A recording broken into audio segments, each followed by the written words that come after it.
This is problem 1642. It's on page 731.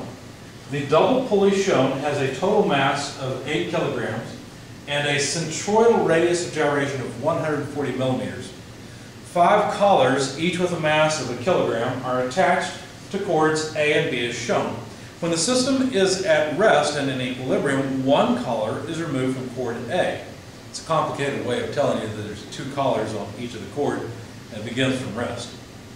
Neglecting friction, determine A, the angular acceleration of the pulley, and B, the velocity of cord A at a time of 2 seconds. Okay, let's sketch the system. Here's the double pulley. It's pivoted on ground. And mass A hangs off the left of the smaller pulley. And at the beginning, I'm just going to write that mass A is 2 kilograms. Because really all we're doing is we're hanging the same amount of weight, or mass, off of both pulleys and just starting it from rest. So 2 kilograms on both sides. The initial angular speed is 0. Note that this inner radius, let's call this R1, is 0.12 meters, which is 120 millimeters, and the outer radius, R2, is 180, or 0.18 meters. The mass of this pulley, double pulley system, is 8 kilograms. I'm just going to leave that with M and indicate MA and MB. As I've shown, the radius of gyration is 0.14 meters. The initial angular speed is 0. Now, since we have equal mass, we're going to have equal weight, equal force pulling on this. The one with the longer moment arm is the one that's going to win. So obviously this thing is going to accelerate in the clockwise direction. So we're supposed to find the angular acceleration and the velocity of A evaluated at time t equals 2 seconds. All right.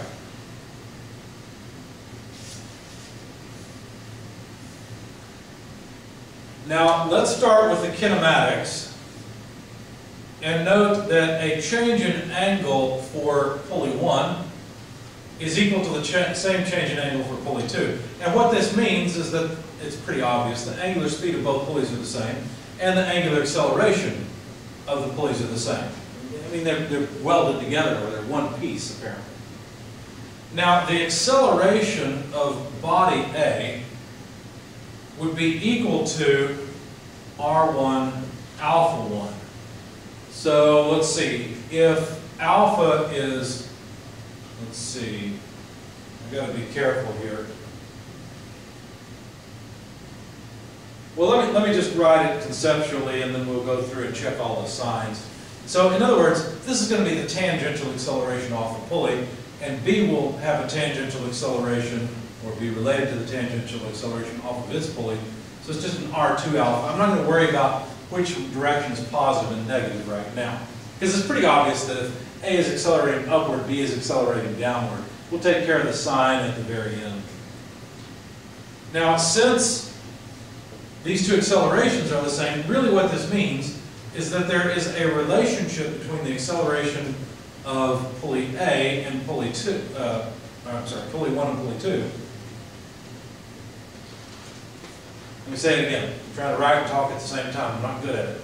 The acceleration of block A is related to the acceleration of block B by the ratio of the pulley, because these two alphas have to be the same, right? So this equation is what gets us here.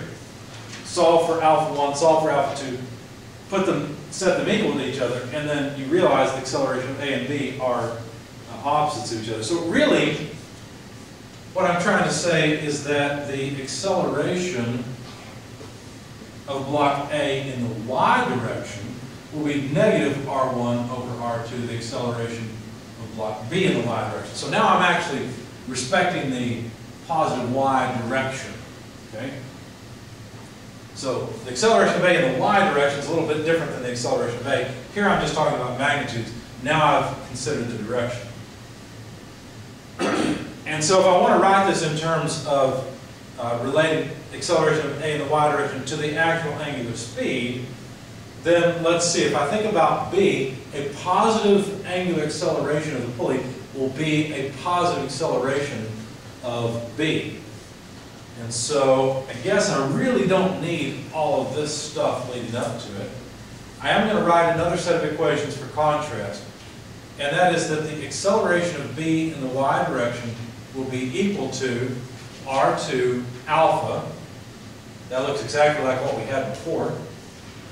But the acceleration of A in the y direction would be negative R1 alpha, because look, a positive acceleration of, and positive angular acceleration of the pulley will be a negative acceleration of A. So in the y direction, that's a negative thing.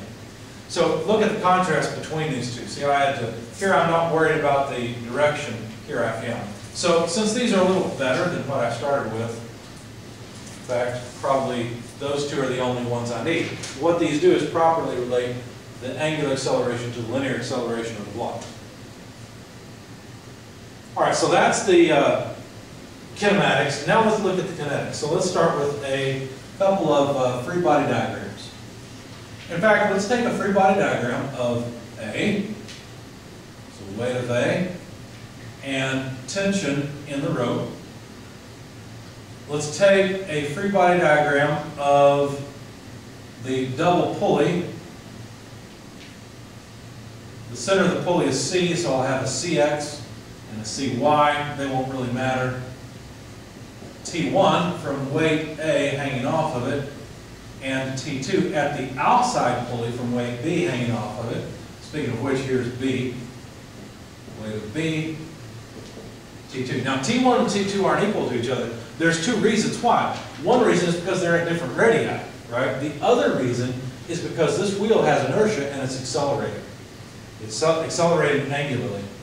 Now, this is equal to the kinetic diagrams.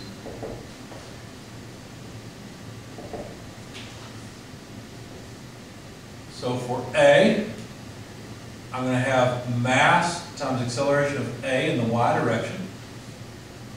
For the wheel, I will just have I alpha, because obviously it sits still, so I won't bother writing. So just like on A, I don't bother talking about it angularly accelerating because it doesn't. I'm not interested in that part. Similarly, the wheel doesn't accelerate in the x and the y direction, so I won't write any dynamic forces on it, just a dynamic moment.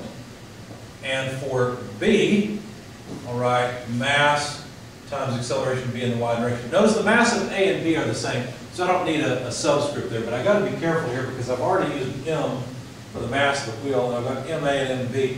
I guess I'll just stick with, maybe I'll stick with MA, because I don't want us to think that this mass is 8 kilograms. It's not.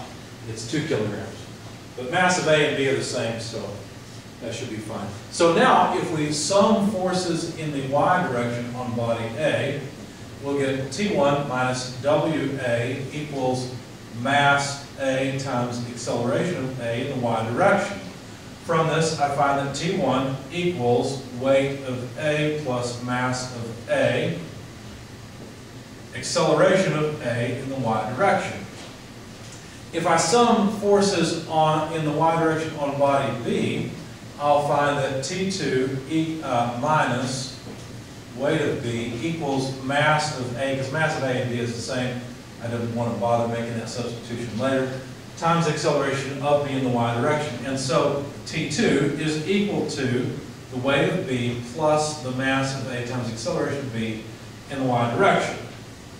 Now, if I sum moments about point C of this on this wheel, then of course CX and CY go away because they have no moment arm, and I'll get T1 R1, right? So R1 is here, T1 is here, that's a positive moment, minus T2 R2, and that's equal to I alpha, okay? Angular acceleration of the wheel. So here's the moments of these forces from the free body diagram, and here's the resulting dynamic moment. So now let me plug in the equations for T1 and T2 into this equation. So rather than writing T1, I'll write WA plus mass of A, acceleration of A in the y direction times R1, minus T2, but rather than T2, weight of B plus mass of A, acceleration of B in the y direction, multiplied by R2 equals I alpha. Now the acceleration of A in the y direction is just negative R1 alpha. And the acceleration of B in the y direction is just R2 alpha. Okay? So now, notice we have an R1 outside, so let's multiply it through. So we have WA-R1, that's this term. Now, I've got a minus sign here, so let me just go ahead and pull it out front. I'm going to have mass of A, R1 squared, because there's two of them, alpha. That takes care of that term. And then over here I'll have minus weight of B times R2, that takes care of this term. And I've got minus this term, right? So minus mass of A, R2 squared alpha, that's that term, equals I alpha. Now notice I can't cancel alpha through this. I wouldn't want to anyway, because what I really want to do is calculate alpha. So now let's rearrange a little bit further.